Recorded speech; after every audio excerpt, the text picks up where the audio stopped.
কিছুদিন আগেই ছিল 25শে বৈশাখ, কবিগুরু রবীন্দ্রনাথ ঠাকুরের জন্মদিন।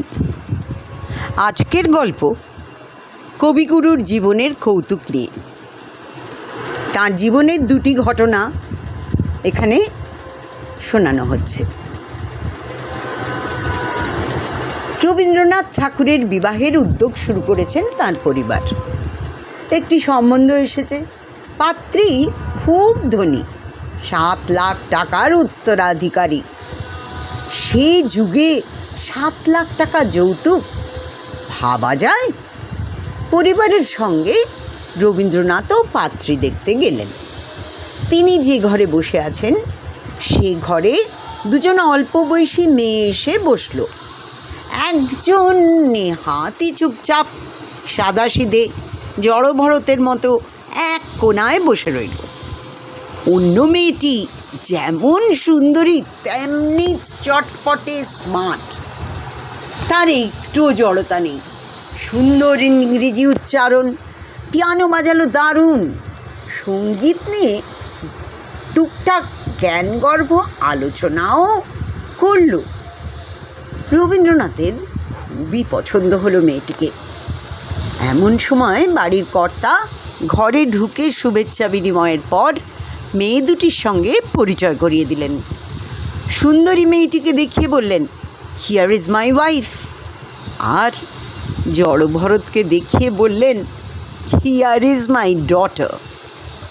পাত্রী দেখার দল বিস্ময়ে হতবাক। অনেকদিন পরের কথা। কলকাতা বিশ্ববিদ্যালয়ে বাংলা বানান সংস্কারের জন্যে একটি কমিটি গঠন করেছিল। সেই কমিটির কাজ হলো বাংলা বানানের পুরনো রীতি পাল্টে নতুন বানান রীতি চালু করা। এই কমিটি এই কাজ করতে গিয়ে গরু বানান নিয়ে সমস্যায় পড়ল। কমিটি ঠিক করেছিল যে গরু বানানটি গ বয়শূন্য রয়ে রস্যও না লিখে গয়ে ওকার বয়শূন্য রয়ে রস্যও লেখা উচিত। কারণ শব্দটির উৎপত্তি সংস্কৃতের গো শব্দ থেকে, আদিতে ওকার, সেজন্যে এখানেও ওকার থাকা উচিত। কিন্তু সমস্যা হয়েছে, প্রায় সব বাংলাভাষী লেখক, ছাত্রছাত্রী, শিক্ষক সকলেই ওকার ছাড়া গরু বানান লেখেন। কিন্তু কি করা যায়? কমিটির সিদ্ধান্ত হলো এই ক্ষেত্রে রবীন্দ্রনাথের মত নেওয়া দরকার। দেখা যাক উনি কি বলেন। কমিটির প্রধান ছিলেন ভাষাবিদ সুনীতি কুমার চট্টোপাধ্যায়। তাঁর নেতৃত্বে কমিটির লোকজন চলল শান্তিনিকেতনে। সেখানে গিয়ে তারা সাক্ষাৎ প্রার্থী হলেন কবির। কবি সাক্ষাৎ দিলেন এবং তাদের আগমনের হেতু জানতে চাইলেন। তাকে বিষয়টি বোঝানো হলো।